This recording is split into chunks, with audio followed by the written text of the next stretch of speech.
Let me start off with All right. a banger line. In Britain, to be black is to be assumed to be working class. And so race has often made class differences within Black Britain invisible by masking how those who had garnered the most proximity to power were predominantly born or initiated into the middle class. Yet, although this social group has the power to wield cultural and political influence, what they think and how they got here has largely been ignored until now. Symeon Brown, the good, the black, the boujee. How Black Britain has become middle class. That's the one. Thank you for joining me, bruv. Happy to be here. Can we start with class definitions? I feel like you can't move forward in this conversation about class without defining some boundaries. All right, cool. Let's start off with working class. What are we talking about when we talk about a black British working class in 2026? I'm gonna jump in and start talking for a little bit. So, historically, Britain has been obsessed with class, and it's been a way to, I guess, also to maintain power. We've had historic and once upon a time very tight class categories in which movement was very rare. So obviously you had a working class who did historically working class jobs. These could either be unskilled jobs that were low paid, or they could be skilled forms of manual labor, which were better paid. Then obviously you have a kind of middle class, people who did professions, people who did what they used to call brain work, teachers, lawyers, doctors. They would be paid a middle income. They would have slightly different or slightly more enhanced quality of life and opportunities. They would maybe send their children to grammar school, or certainly there would be a slightly different trajectory and possibilities for their lives. Then you obviously had a kind of elite, especially in this country, that elite had been tied to or networked with aristocracy. We have a monarchy. That had been our class system previously. What we have seen, though, is with globalization and with this kind of movement of working class jobs abroad, class has become more fragmented. And so you have different groups in the middle, different groups at the bottom, and the elite has slightly changed composition. Historically, my family are of Jamaican heritage. Once upon a time, after the war ended, there was a huge need for working class labor to come to this country and do working class jobs.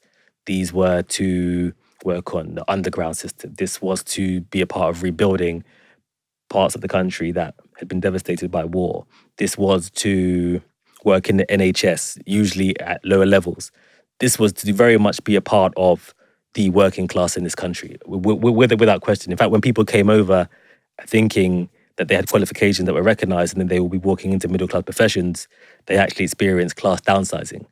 So historically, that has been where Black people have been placed, and even prior to the post-war period, the Black presence in this country had been predominantly as part of the urban poor. There had been a history of middle-class people, super minorities. I won't go into that right now because man's been talking for a little while now.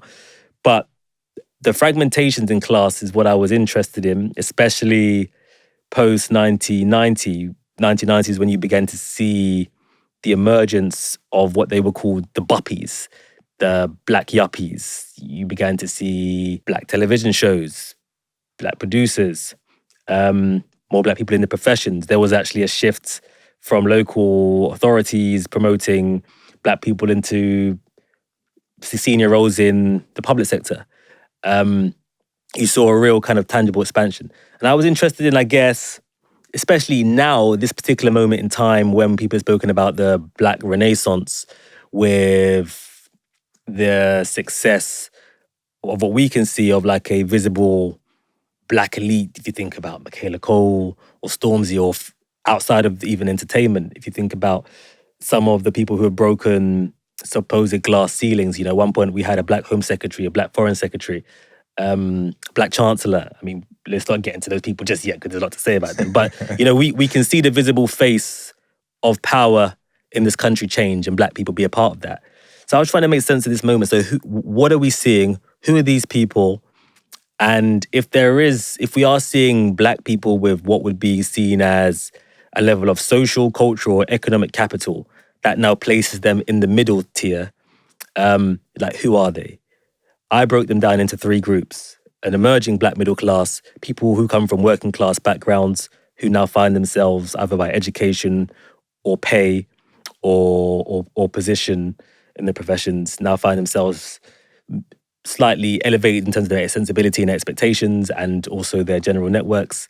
People from traditionally middle class backgrounds, people who were raised by parents who were lawyers or doctors or had an element of wealth around them, or people who are in the black elite. And black elite is interesting because it's people from generationally elite families, maybe their parents or grandparents were instrumental in independence movements in their home countries.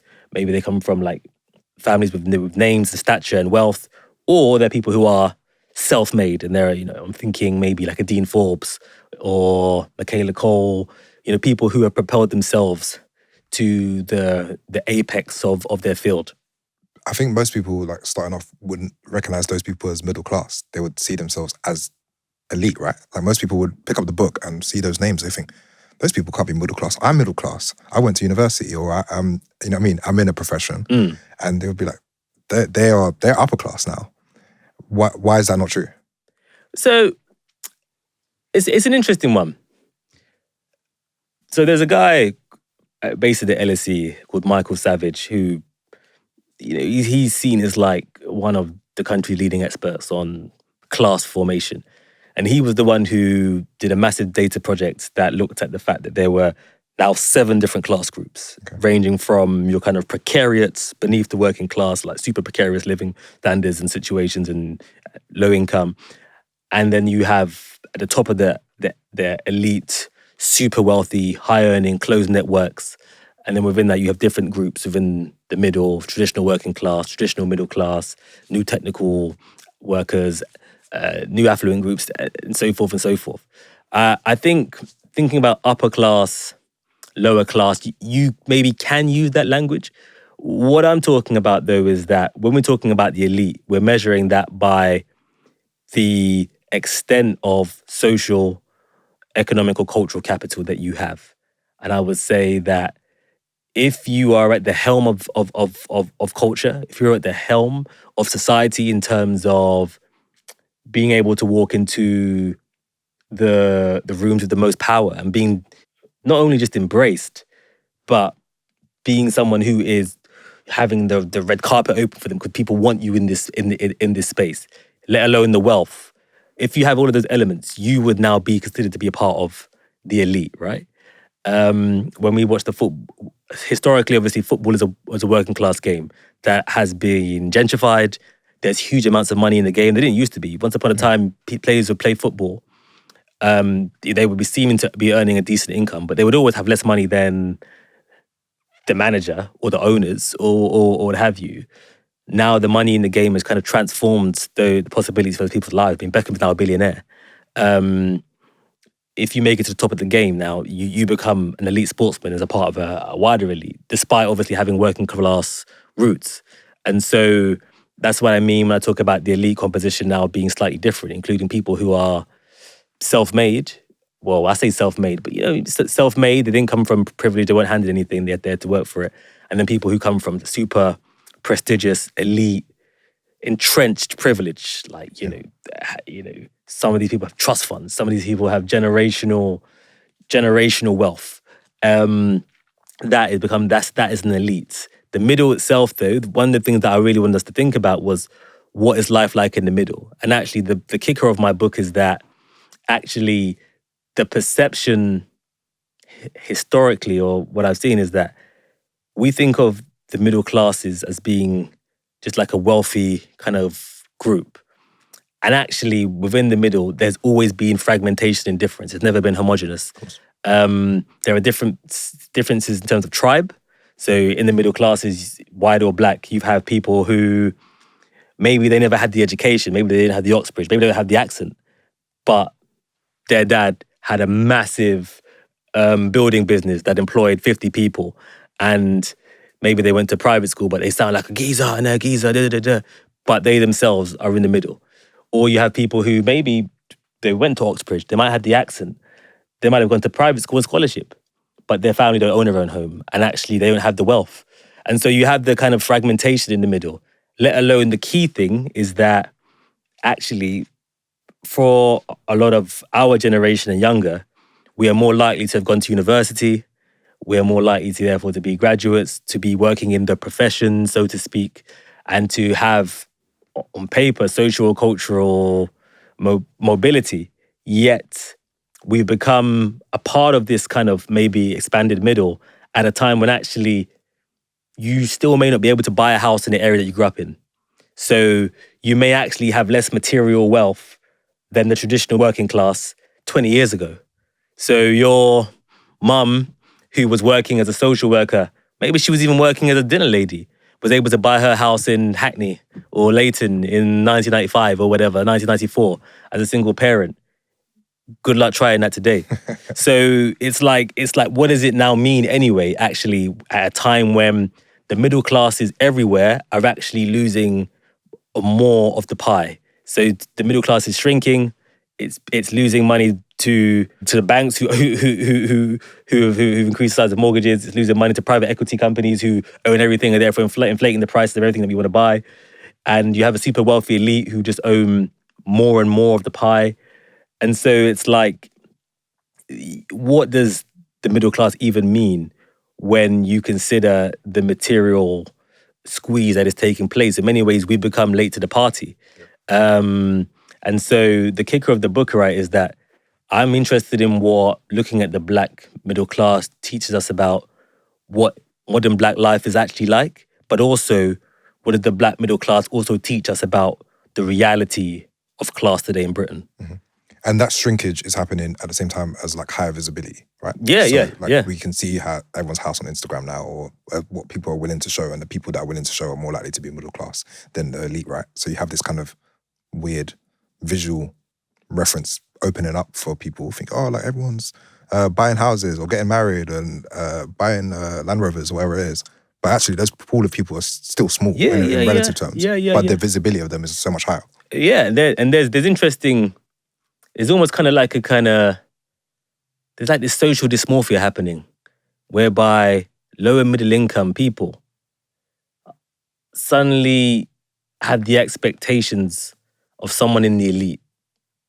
So it's like, maybe you can experience a level of luxury if you go abroad and have a period. But in terms of what is possible, there is a slight dysmorphia in terms of, well, you better get some class consciousness because actually the lives that we're seeing and what people are doing isn't as possible as you think, and actually some of these possibilities are actually hidden. There's actually a good book by Atega Owagba, We Need to Talk About Money. She writes about what it was like for her going to a super prestigious private school where basically all her friends are rich. When she's in school, they're all just equal. They're all just normal, you know what I mean? That's my guy, Sally, where. Her dad runs a hedge fund, that is not really. You go on holiday, maybe they might get a few things for you. You don't think anything of it. Then when everyone starts turning 25, that's when you really see the separation. Yeah. She's working hard trying to get that deposit. People are just buying houses. She's like, bro, how did this buy a house? How'd you buy a house? But we do similar jobs. How you do it? I just bought it, I just bought it. Then you realize, okay, the trust fund. Then you realize, the support that wasn't there for you. Then you realize that there's layers to this. And so even sometimes I see online, right, you see like men with no money worried about women who are gold diggers. Why are you worried about gold diggers, bro? You ain't got no bread. Do you know what I mean? That's not a you problem. Mm-hmm. You need to join the union. You need to be like, you got other issues here. But you are engaging in elites making you believe that you can live a life of a billionaire, when actually you should be saying billionaires are actually a threat to my quality of life, and we maybe shouldn't have billionaires because I'm more likely to be paying rent to somebody who owns all the houses in this area. So I think that you have this kind of this social dysmorphia. And then also like the people that are, I guess, involved are not even telling the people the truth, right? Yeah, there's an element of that. Even in the middle class, people would recognize themselves as working class, and maybe people that already have a little bit of money, they will kind of downplay that. And inheritance, everyone downplays. All the kind of social benefits of like your parents or even a brother and sister who you marry is like downplayed. Yeah, it was something I wanted to write about, because even if I think about, and this is what, so I talk a lot about London, and there's London is a double-edged sword, right? Because it's like London is expensive. London now, the gentrification in areas that have been predominantly or significantly black is affecting the makeup and the composition of who can be there. And it's something that definitely is informing black sensibilities, and it's something that people care about. But at the same time, London and its progress and its growth and its having the largest internal market and it having access to the best jobs and the well-paying jobs means that London has given certainly black professionals in the emerging middle class who are predominantly from London or nearby an advantage in comparison not only to black people in other parts of the country, but everybody in the rest of the country. Yep. So when you're talking about conversations about the white working class in this country, white is obscuring the real reality. And the reality is that if you're from Grimsby or some of these towns, these random towns in the north, bruv, you don't have the opportunities that you do if you're from London. And the truth is that the majority of black people are from London. So the boom in London has also enabled us to do things that I certainly wouldn't have been able to do if my grandparents said, why don't we move to Dudley? If they said that and I grew up in Dudley, I'm not going to be here. I don't know what I'm going to be doing. Yeah. So London has been an enabler. If I look at my life, right, my mum bought a house in Tottenham, back in the days to be the ghetto. Oh, what are you doing in Tottenham? I don't want to live in Tottenham now. Now you can't buy Tottenham, bro. You know what I'm saying? So it's like, she bought a house years ago in Tottenham. Being able to have a house in Tottenham that has obviously appreciated in value has given me opportunities that other people have not had. Being able to have discounted rent. Being able to have an asset that can be inherited. Being able to have a base in London when I'm breaking into different fields. This has propelled people like myself, and it's something that I wanted to write about. And even though there's also another side to that, especially if you're from a family that doesn't own. Yep. But it's like that in itself, right? That was a difficult thing to talk about in terms of privilege, like especially like in 2020, people were like, oh, like, all these people have this kind of like white privilege, for example. But in our context, we could be like, okay, that is our wealth, that is our privilege. Yeah, and man, that advantages us over the majority of the country. And it's like uncomfortable thing. It'd be an uncomfortable thing for like a white person to say that, but it's true. And they should have the space to be able to say that. And be able to like, actually, like, we haven't been a beneficiary. Like, I live in East, as you know, like, and we've got all of this, the Elizabeth line and the new museums and all of the development. And I think, well, I travel the rest of the country and see nearly the opposite thing. So things are closing, not opening, you know? Yeah, no, it's super nuanced. But I was interested in, if we're seeing black people doing things, where are they coming from? What are they doing? What's the texture of their life? How did they get here? What role did education play? And obviously within that, we're talking about different groups of people. Sure. Do you know what I'm saying? We're talking about some people who came from loads of money and private school and this. But we're also talking about people who came from more humble origins. But also we're talking about people who maybe their parents are migrants. Their family were living in maybe like 1-bedroom, 2-bedroom flats. But their parents were also graduates. Mm-hmm. And their parents also had a level of education, know-how in the system. And they had a certain level of ethic which they passed on. And there was 2 of them. And so you're looking at how these things compound to create what we're seeing today. And then on top of that, there are also other challenges and kind of balancing the sense of like, so how did we get here? And what are we doing and what are we seeing? Let's talk about that process of how you even compiled this in the first place, because you've done interviews, surveys, all these things. Let's break it down bit by bit. Interviews. Well, here's the thing, right? I feel like I've been in black public life for a long time. Before I became a correspondent, I used to run a grassroots youth organization when I was a teenager. I've been around for a long time, and I've been around different types of black people. I was raised. I remember back in the day, I was in like the British Jamaican scene, go to a party, somewhere far with your parents as a 5-year-old, running around the house and the vibes in. And then I went for a period then when we went to a Nigerian church. When I grew up in a Nigerian church, as a British Jamaican of a single mother, which was an interesting experience. I grew up in a Nigerian church. And then I grew up in a school which is diverse, and my friends are Somali. And then I go into SOAS, and you're getting a slightly different international vibe. And then I work in the Black Cultural Archives, and I'm looking at the history, and I'm working with these famous collections of famous writers and thinkers. So I feel like my grasp of blackness is broad. I'm engaging with black people in different classes, different ethnicities. I'm seeing the variation, different parts of the country. So I feel like I know black people. Like, not in a kind of like, I'm black and this is my lived experience and I can therefore write whatever I write. No, it's like, I feel like I'm very familiar with different stories as both a researcher, both a journalist and someone who's in different places. So I'm talking about what I want to do. And then my agent's like, oh, well, this is just your opinion. I'm like, it's not my opinion. It's my expertise. Yes. And this is your opinion. I'm like, all right, well, cool. Well, in that case, let's go and test that. So then what I did was that I surveyed thousands of black professionals and I asked them 200 questions. And it wasn't like something that you could just do on social media. This was a survey that went through formal and informal professional networks that people had to be part of and complete. And then on top of that, I then did the qualitative interviews of people to get kind of detail and texture. So it's like, this ain't much my opinion. I got the receipts, I got the data.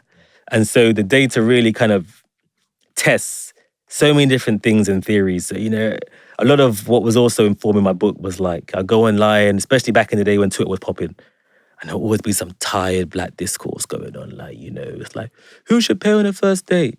Are mixed-race people black? All this kind of like stuff. And it was like, okay, well, black men don't like black women. And it was like, okay, these are a lot of vibes-based opinions. I don't see no data or receipts or anything here. And also recognition of the variation of different groups. So a lot of the data really tested a lot of these kind of ideas in there. And I asked people a range of things from like, have they used the Black Lives Matter hashtag? How much money did they spend? How many books did they read? What kind of schools did they go to? What kind of job did their parents do? What's the color of their partner? What is their complexion? How do they look? All manner of things. Does your partner have a degree? So all these things I asked. And the data is interesting. What did you find that you weren't looking for? Here's what I think is some interesting data. What was really interesting was the sheer volume of people whose mothers had been care workers. Okay. Now, care work is like the most working class form of labor that you can do in this country. People think of like working class jobs, minor, or, they might think of some kind of like low income manual work, laborer. It's like care work, you're in the trenches doing that. We can't function without care work because that's real working class labor. And there was a large volume of, I think it was something like maybe 1 in 4 people, their parents were care workers. Their mothers were care workers. Yeah. And I think what that spoke to was the social mobility and also the social, what they call it, class downsizing that a wave of migrants, especially women, had gone through, where they come over and it was like, you're coming over to do working class care work. Mm-hmm. But you are going to be going to school, you're going to join the professions. And so you definitely saw that story in the data for those who came from working class backgrounds and had kind of were a part of the emerging black middle class or the emerging black professional class in the data. There was also interesting data around how many people had lost, I guess, aspects of their culture. So, for example, I think I had to double check it, but like I think of the people who did the survey, I think it was like 65% of them, their parents spoke more than one language. And then I asked them, how many languages do you speak? And 65% of them only spoke one language. So you saw a loss of language. So you could see the process of assimilation.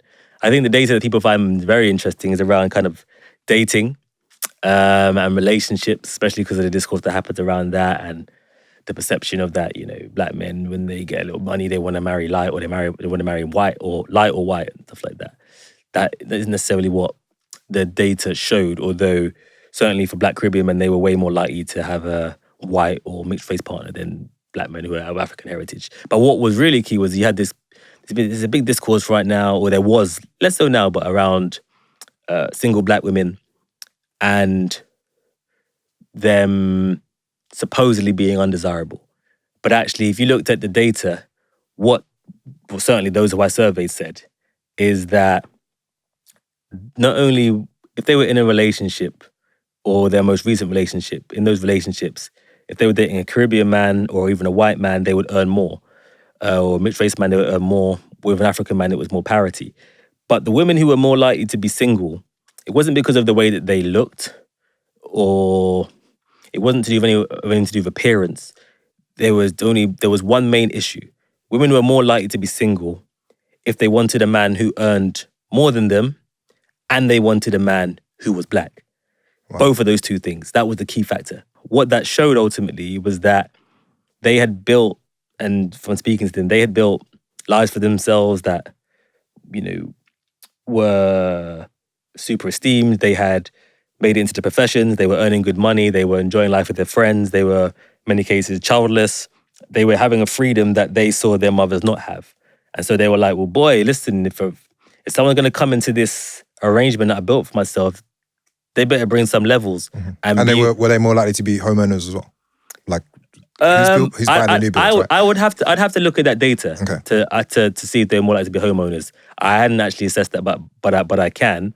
The key thing though is that they were middle or high earning women, and they were professionals, and ultimately they didn't want the piece that they had found to be disrupted. They only had a very particular ambition. We want a man who meets these particular ambitions, who earns more and is black. And if you don't meet what it is that I want for my life, I'm not really going to settle. And they were happy in their single lives. So that was, I think, something that people find interesting.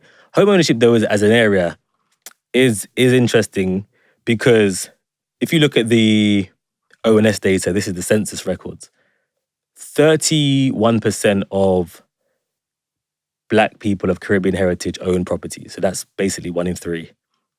For black African people, that is 21%, 20%. That is basically around 1 in 5. The fact that we are more likely to own properties only because we've been here longer. Yeah. In terms of the people who I surveyed, they're more likely their parents, in most cases, owned a home. So they would probably inherit something if their parents died. But they themselves did not own in significant numbers, largely because the cost of buying, let alone buying alone, is so dear in the areas that they want to live in the parts of London that are connected to them culturally. So there actually is a problem of ownership. And actually when they do own, they obviously move into places like Dartford, places in Kent, Essex, periphery kind of satellite towns where property is cheap and you get a bit more for your money. And I think that actually this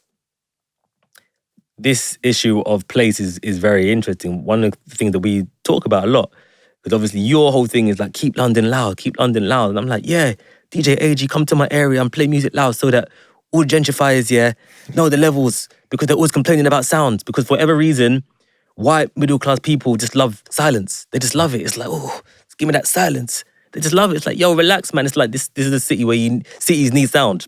But they got an issue with it. Yeah, they're moving here. There's a story in the book. Exactly listen, there's multiple stories about that. Listen, it's one of my issues.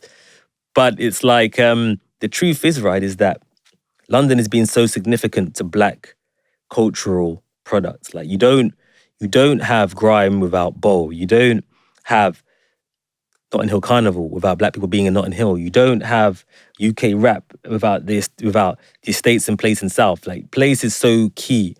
And if you take away that kind of concentration and that place of kind of concentrated community, what happens to subcultures and what happens to the cultural products that we now export around the world as British that we're proud of? You know what I'm saying? What happened to that?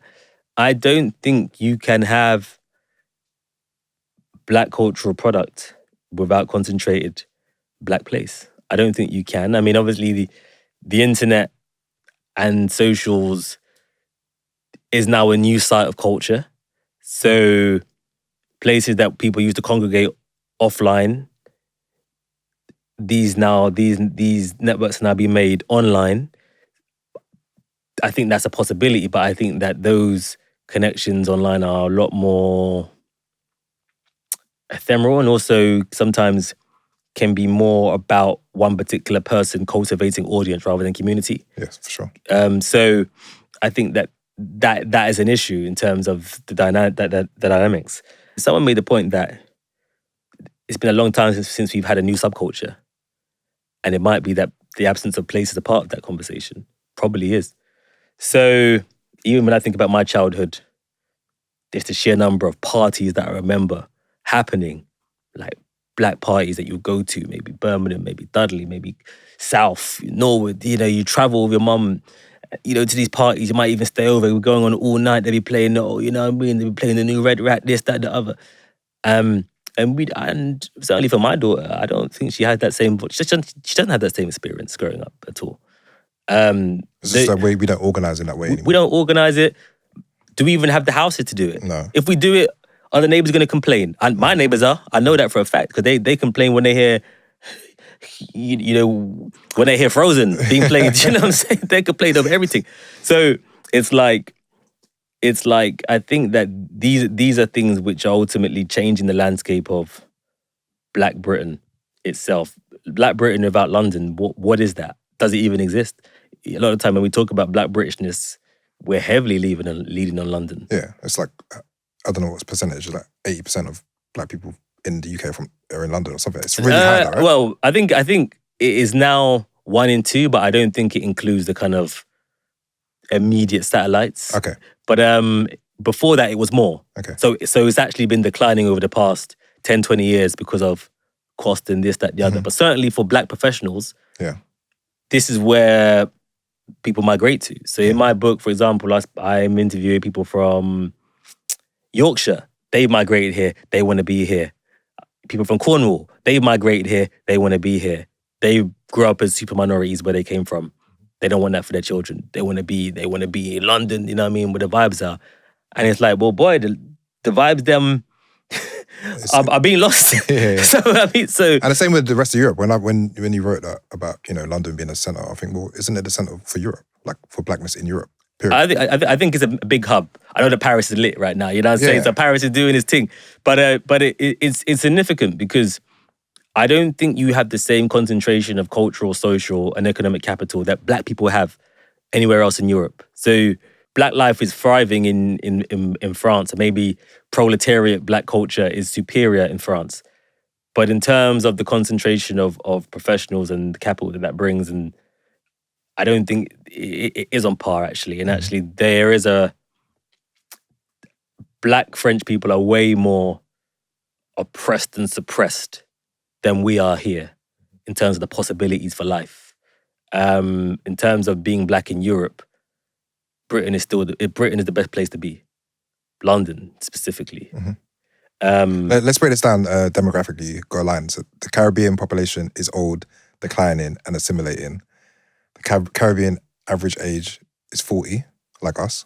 I'm not 40. Nearly. Getting there. I got 3 years. All right. We're approaching the average age. Black African is 27 with 39% under 19.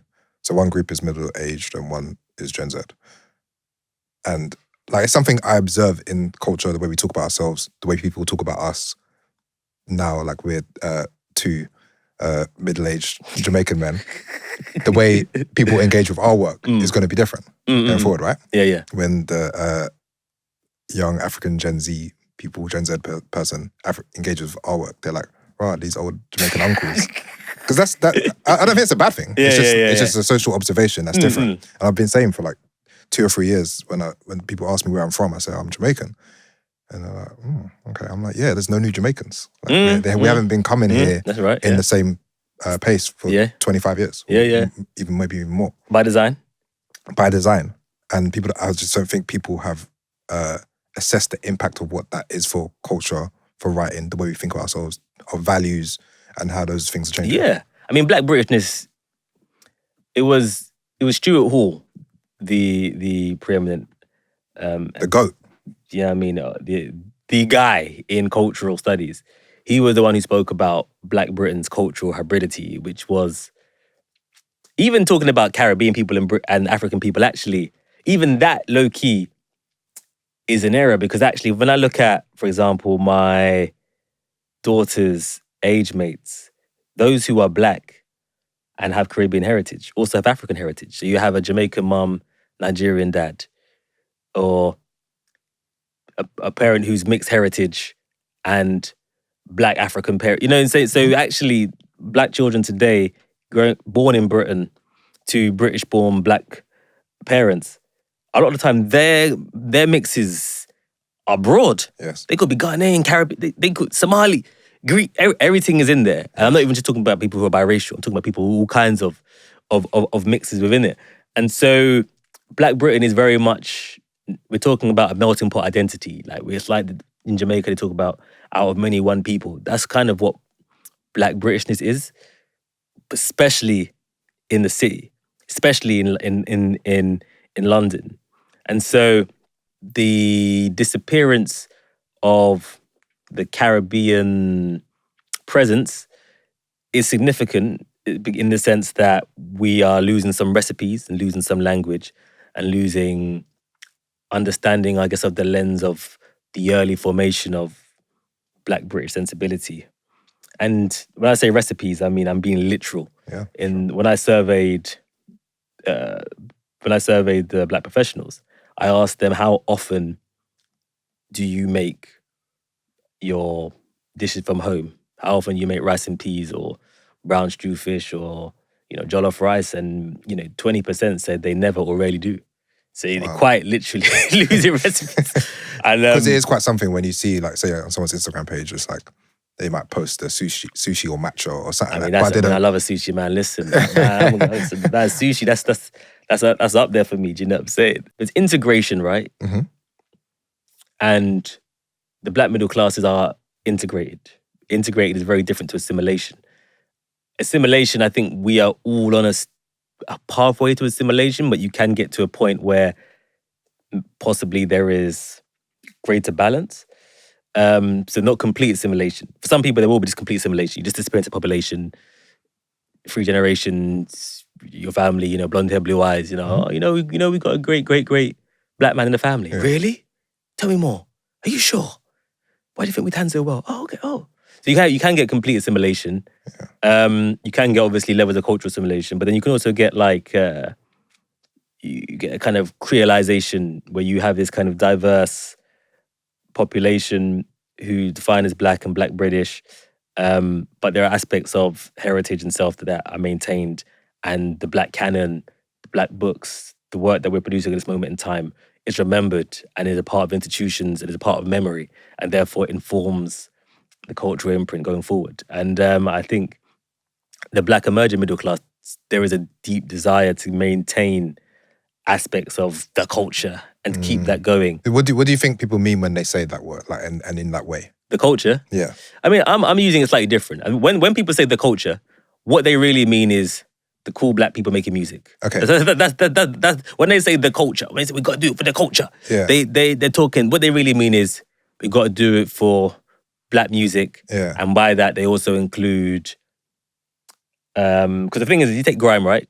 Grime is black music, but grime is also proletariat London music. Yep. And I would argue, this is my view, people don't agree with me, I would argue that if you take grime belongs more to white working class kids in Bow and the ends than it does to a privately educated black kid who's grown up. 100%. Hertfordshire, whatever. 100%. And people don't want to say that. Yeah. But if you actually even look at grime, bro, there are white men who are pioneers. But you don't have grime about these white men. Of course. So it's like to try and write out their claim to it is absurd. Yeah. So when people say the culture, that's kind of what they mean. Yes. That's kind of what they mean. When I'm talking about the culture, I mean it in a far more expansive way. In many ways, these days, what I talk about is the canon. Yeah. So you're talking about Stuart Hall to you. I'm talking about Stuart Hall. I'm talking about Jesse Bernard. Yes. I'm talking about work that I don't even necessarily rate, but is must read. I'm talking about everything from the journalism, from the music to the writing, to the TV, to fashion. Mm-hmm. I'm talking about it all. And I mean the work that we need to just better memorialize. Mhm. So, I did a comparison of America. Black Americans, they don't play with their canon. Like, they don't play. Mhm. Like, you can't be taken seriously over there if you're a black thinker and you haven't read James Baldwin. You can't be taken seriously if you haven't read Toni Morrison. You can't be taken seriously if you know what I'm saying, if you haven't engaged with certain text. Mhm. Like, they have a canon. You have to watch these films. And if you don't, and if you ain't watched their canon and engage with it, but they're not gonna really recognize you. Over here, a lot of times we don't even know our canon. The only area where we kind of are able to apply memory is music. Just about. I think just about. Like, we've got this kind of, like, I guess, American view on black music that has become the culture. Like, I guess I frame it like the kind of one extrification, right? So it's like we've got this kind of R&B and hip hop lens, and it's like the things that filter out of that. Yeah, man, like a bit of jungle, but like a bit of grime, a bit of garage or something like that. But they don't really go a surface beneath that. You know what I'm saying? They know the popular parts of everything, or the most famous part of every genre or artist or something like that. But then if you ask them to go 2 or 3 steps back, maybe. But the thing is, the most popular parts of a genre, arguably, is the canon. Okay. For music, and so because it's like the things that are popular, but not necessarily like charting. So, for example, last week I went to a DWE kind of PA. Yeah. You know what I'm saying? Like, and D double, like, you oh my, you suddenly, you got, man start to, and the thing is that a lot of his bars, you know what I mean?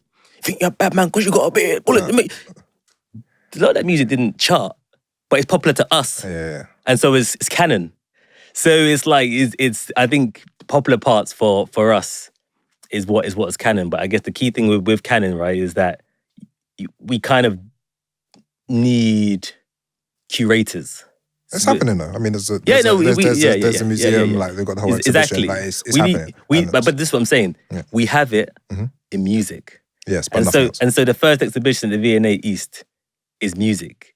It wasn't even the first exhibition of its kind. I mean, I'm pretty sure there was another one I went to recently that was British Library. music. British Library. Yeah. It's like whenever there's going to be some kind of black celebration of history, we'll do music. And they do music, why? Because they know there's an audience and because they know that it's something that they know and can recognize. With music, I guess, especially in a scene like grime, it's like it's networked. And like everyone teams up. And the writers don't stand next to each other.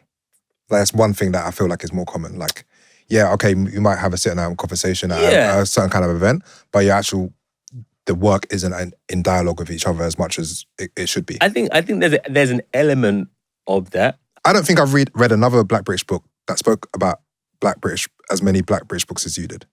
Well, this is the issue with the canon, right? The Black canon is that there's music, it's popular, everyone knows it. The people in the scenes engage with it. They might engage with people in film. They might engage with people in TV. But there's a little engagement with other aspects. So academia, the political class, theatre, journalism, theatre. These other areas become lost in the canon. And when they add so much value and context, and a lot of the time, right, even the people who are writing about the scene, about black music scene and stuff like that,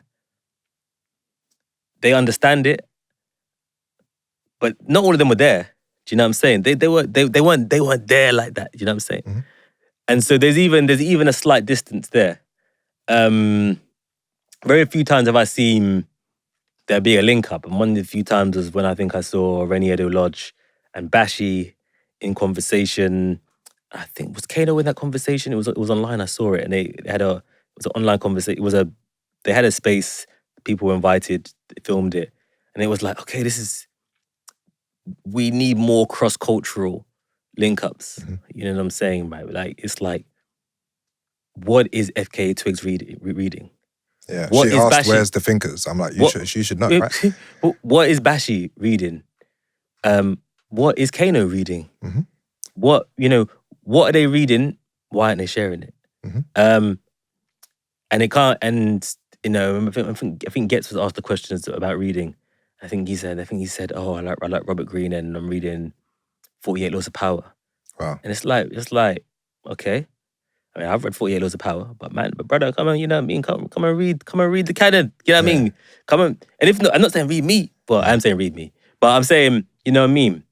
At least a little Stuart Hall. So if you were making an American comparison, like the words and the art appear in the music. So like you said about, big example, like Jay-Z is going to like reference the canon. Or sample the canon, or Kanye West is going to do the same thing. It's like they're pulling from the same threads, right? Whereas here, that is not often the case. But it will also be multidisciplinary, if I can say the word, in the sense that, you know, I went to Swiss Beats and Alicia Keys' exhibition of their collection, The Giants, which is about the art canon, not even just of America. It was of the Black Atlantic. So you go in there, you're seeing Lynette Yedem-Boakye's work. You're seeing, like, you know what I'm saying, alongside Kehinde Wiley, you're seeing the work of Black artists from Britain, from West Africa, from Black America. You're seeing the work that they've collected, and they're saying we want to pay tribute to our masters, and their masters are not just musicians. And so it's like, for a really thriving ecosystem, we need our sportsmen to be polymaths.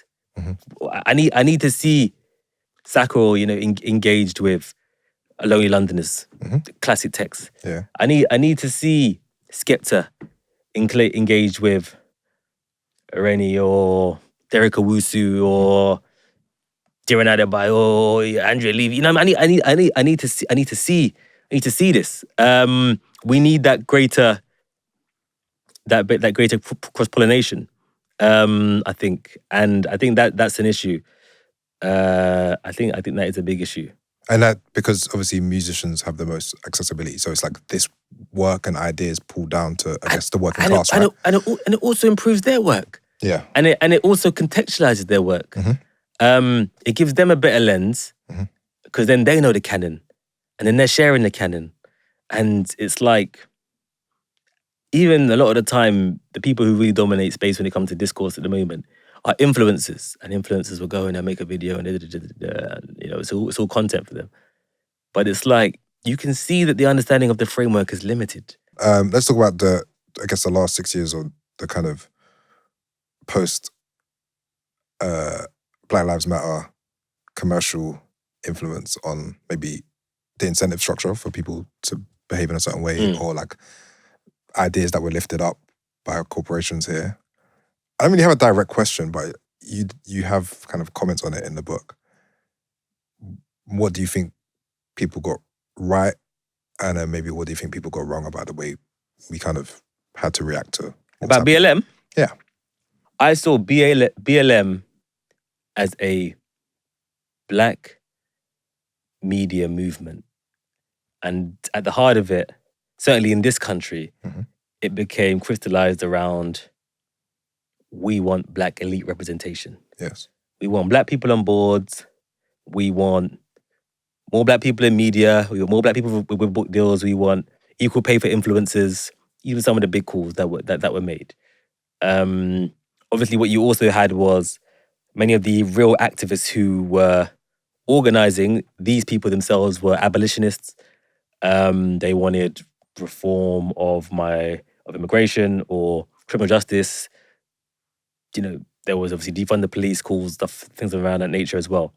But I think those issues actually got squeezed out by the representation calls.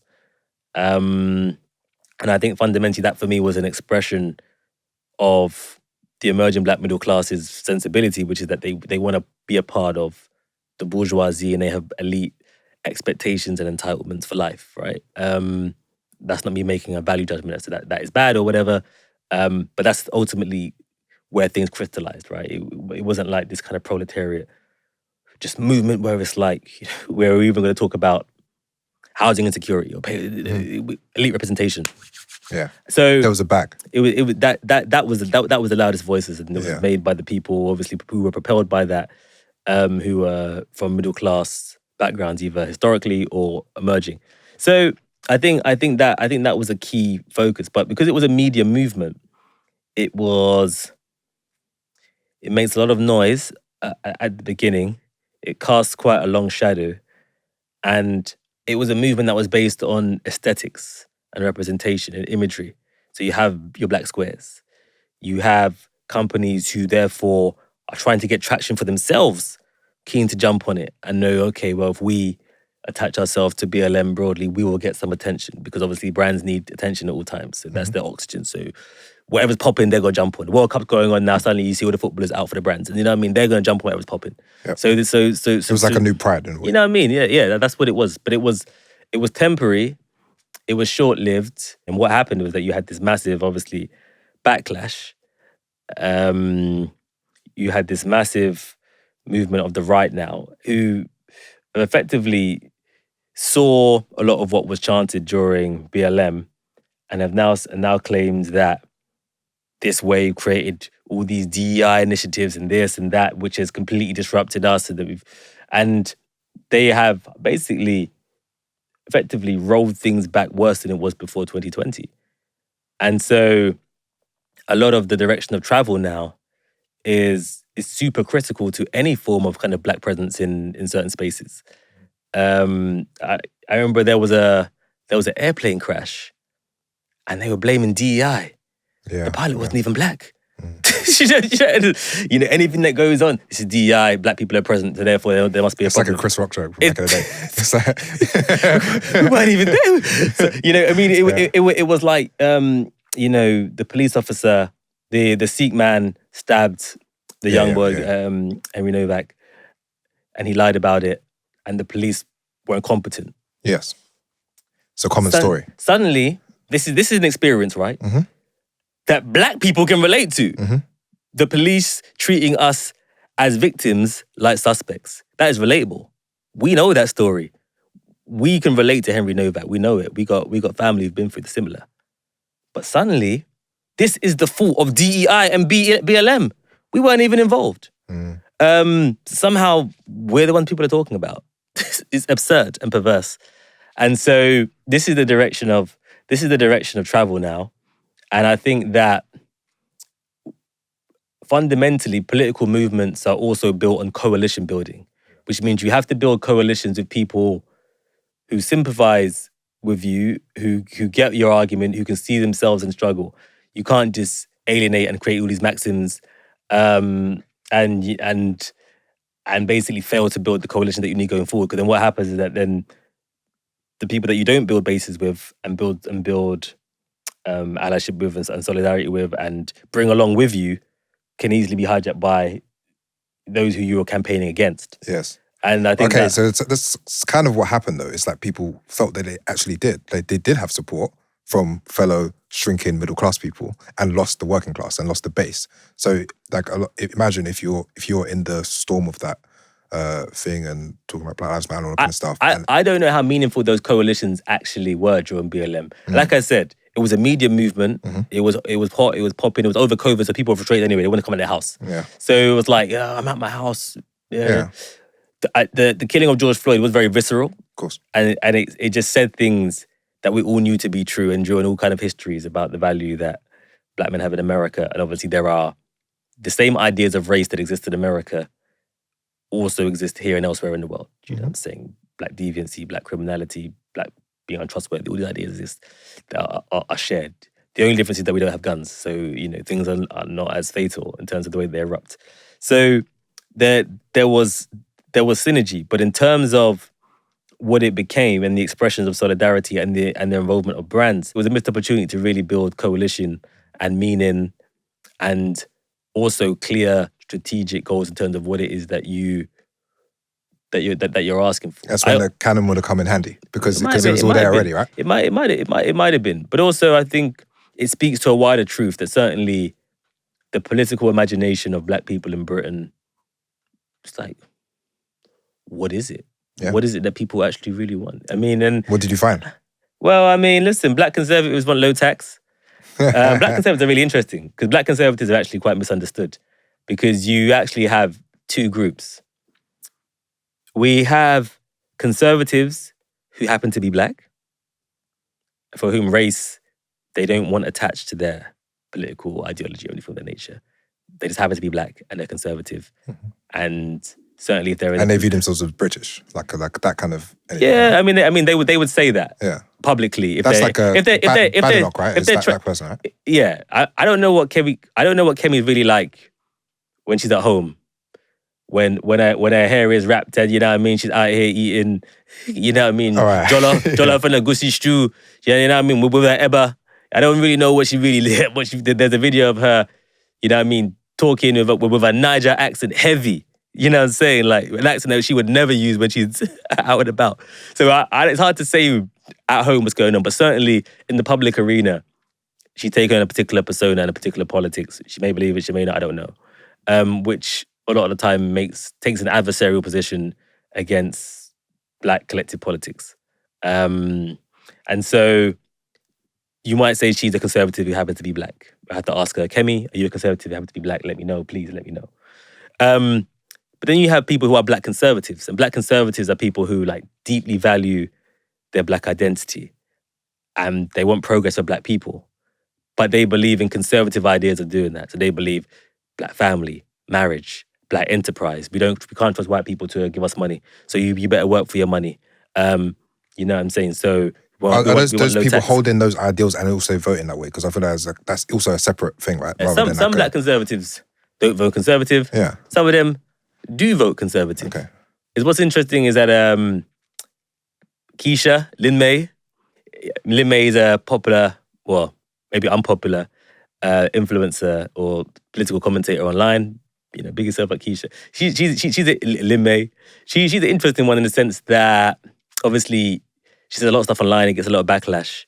But I would even put her in the category of a Black conservative. So she believes that conservative ideas are good for Black people. Yes. But there is a desire, kind of like she has a desire, from what I've seen her express, to build up Black Caribbean countries, for example. There is a desire to see Black people become wealthy. There is a desire, she believes, that Black people would be beneficial from low taxation and conservative ideas around the world. I think that is very, fundamentally with Black conservatives, there is still a desire to see Black people win and to see Black people progress as a group. Yeah. But they just have conservative ideas, and they might even take up strange allegiances with people who actually don't want those things. Yeah, sometimes they don't like the messenger, but like if you strip away the core of the message, there's not like loads of things that people will fundamentally disagree. Yeah, it's like take Marcus Garvey, for example. Marcus Garvey, classic Black conservative, right? He was for the liberation of African people. But if you actually look at what did he want? Black capitalism. Some of his allegiances were super odd, often engaging with far-right white nationalists. Mm-hmm. You got to find your alliances, man. do you know what I'm saying? Yeah. So it's like, but there's no question that he was after liberation for Black people, mm-hmm. but via conservative and even extreme ideas at some point. Mm-hmm. So, and I think that differentiation itself is important, because I think you can probably work with somebody who actually wants good for you. It's just mm-hmm. about what does the strategy look like, you know what I'm saying? Mm-hmm. But there's also a fraction where you have some conservatives who happen to be Black who are actively and openly hostile and critical to Black people, and express great disdain towards them or towards us. And it is very clear that they do not have Black interests at heart. Okay. They will be actually quite open with that. Very, very overt with that. Mm-hmm. Which is a shame. Do you think there's any way of pulling them back in? Or is they don't want that. You just admit defeat with those people? They don't want that. It was interesting. I was looking at some of the kind of Black conservative wars. So there was a case where one Black conservative condemned another one for taking pictures with Tommy Robinson and said, this is a far-right figure. And then the man said, you're racist for telling me that me being Black, I should be not taking a picture of Tommy Robinson. How dare you do that? My colour is irrelevant to my politics. Mm-hmm. I mean, what do you say to that? I mean, what do you say to that? And that is a growing school of thought. Mm-hmm. Do you think maybe art and this canon or this kind of direction, the culture has failed then, if we've landed in a place where we're still having these conversations, or that's still been the challenge on a broad scale, it looks like we're heading to reform, there's Trump on the other side. Has has what a cultural production made a difference in terms of the direction of travel?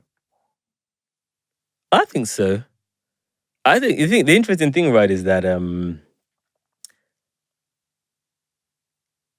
Black people, we're not a big part of the population, but we're hyper visible.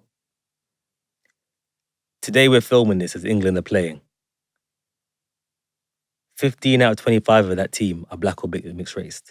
Bruh, I mean, if we lose today, then that's peak for us. But, but I mean, it's like we are very visible in this country. And in popular culture, which is your sports and your music, which are the things that people really live for, you know what I'm saying? It's not just like workplace. These are the things that people really love and rally around and identify with. You know, we're definitely like the seasoning, you know what I mean? We're the seasoning, you know what I mean? We're the Maggie cube, you know what I'm saying? With a Scotch bonnet in the broth. So I feel that that cultural production should not be seen as insignificant. I think it's changed a lot about how we're received and engaged with on some levels. But I think also there has been a backlash to our presence. And so we are in some cases, we are spoken about as a kind of privileged minority group. Like this, the way that it's framed though, is that obviously, even though like, you know, in sport, we've clearly risen to the top and stuff like that, our presence is framed as, well, they're taking over, it's all DEI. They're not actually smart enough to be there. They can't be. It's DEI gone crazy. Why is there a Black foreign secretary? I mean, let's not talk about when he got there. I mean, it weren't good. So I mean, why is there one? We should. Why is there one? I'm agreeing with them. But in principle, it's like this kind of like it's this kind of there's been an equalization in public space that did not previously exist, and I mean that along the lines of race and class. And I think that we and our presence has been a part of that, and us being able to have a cultural product that is popping and is hot, and even just like a grime or whatever, being able to do stuff on its own terms and draw parity, and the industry see that changes the way that they suddenly engage with the world. And then suddenly people I think that is the product of grime rather than the music in the end. I think like that's how it's going to be remembered as like maybe like a pivoting point of like, yeah, like on the most basic level, people rapping in American accents, and then now they're like, we're going to speak like we're from here. And that being the most significant But also thing. the success of the DIY industry. Yes. And then what came out of that. And you're talking about the success of the executives and the entrepreneurs and the success of the kind of scene around it, the PRs and the self-sustaining nature of it. And then the brands coming into it and the brands saying, well, boy, we don't even need to really roll with a label too tough. We can just sponsor this band and do this and do that. And I think that the old model of kind of where you had these kind of like institutions that were ivory towers and that were closed, that being slightly disrupted and then recognizing, well, you know what, actually, just to maintain power and influence, we have to open up because we need the people in here. And that's the one thing that people who are critical of diversity don't understand. These institutions did not diversify because of charity. They diversified because they needed to. Yes. And they saw stuff was popping up elsewhere. And obviously the internet has been a part of the disruption as well. So it was like they were trying to survive.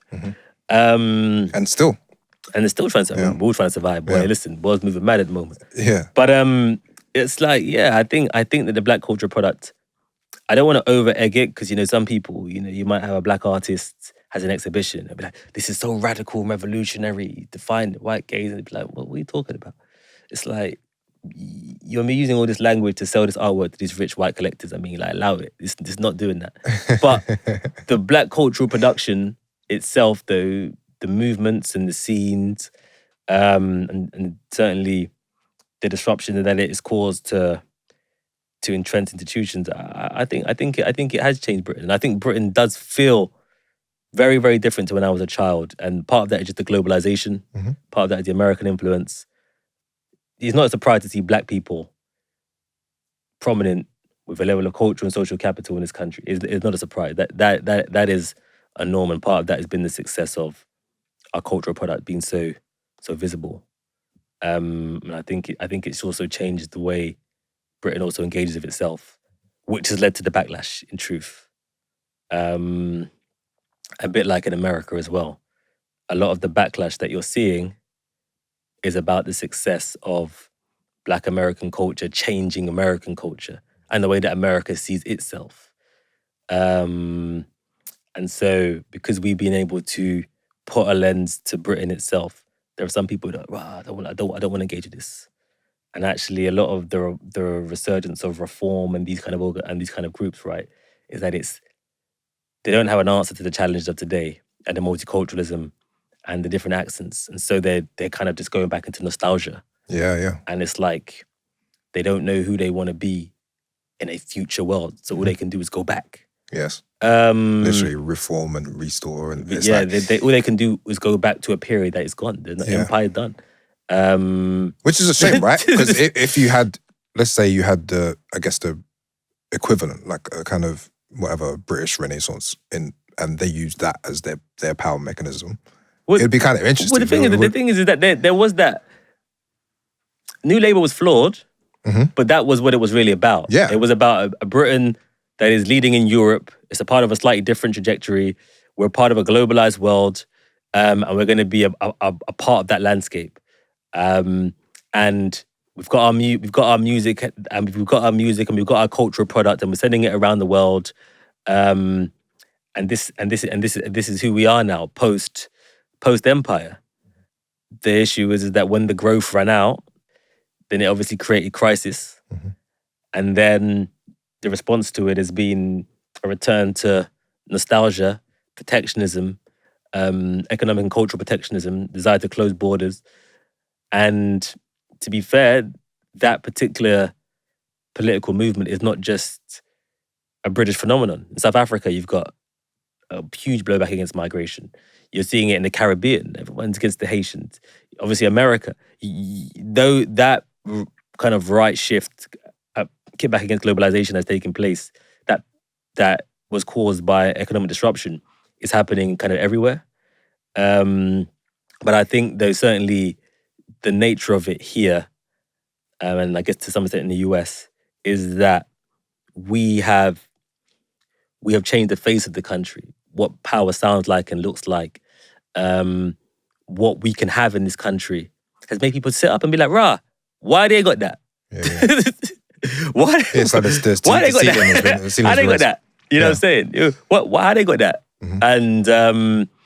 And so within the kickback, I think that speaks to success, but it's like progress is not like just linear. Yeah. You know? And just kind of finishing up like on this point is like that also connects with, like you mentioned, all these other places, America, South Africa, the islands, West Africa. It's like we're all actually linking up to in real life, maybe regularly for the first time ever, right? So that there's this kind of like wealth of creation and exchanges, family exchanges, building up of assets of people that you kind of speak about in the book too, that it won't be easy to be quantified either, right? So you've done this as a survey of Black British things that you can find in the Office of National Statistics. But there's going to be a day when it's going to be hard to track someone who's, a Black British man who's married to an American woman who's, married into a family with kids in the Caribbean. Yeah, I mean, it's this kind of sprawling nature of our kind of influence and success. 100%. All right. And just to finish up, like, what do you want people to take away from reading the book? Fundamentally, the book is about us. It's about this moment in time. It's about making sense of who we are. I think that we haven't updated our language and understanding about who we are. And it's also a kind of call to arms, because it's like, okay, what is it that you believe in? What is it that you're building? Because at some point you have to become active. You know, you have to step up and be an elder. What I find for our generation is, being in like late 30s now. It's 37, late 30s. Damn. Yeah. But being in late 30s is like, there is a reluctance to become elders. We're just trying to just hang on to this eternal youth and just to like not take up the mantle. Like eventually we have to step up and be like, we have to build things. We have to do stuff. We have to write letters. You have to do stuff and be active. And so the call is about us thinking about these kind of questions about who we are, what it is that we're doing, and taking our place in the circle of life fundamentally. But within it, there's also lots of tea, lots of gossip, and also passing on some what I believe is collective memory that has been forgotten about this moment in time. So yeah, man, The Good, the Black, and the Boujee: How Black Britain Became Middle Class. Read it. Thank you, bro. Thank you very much for having me.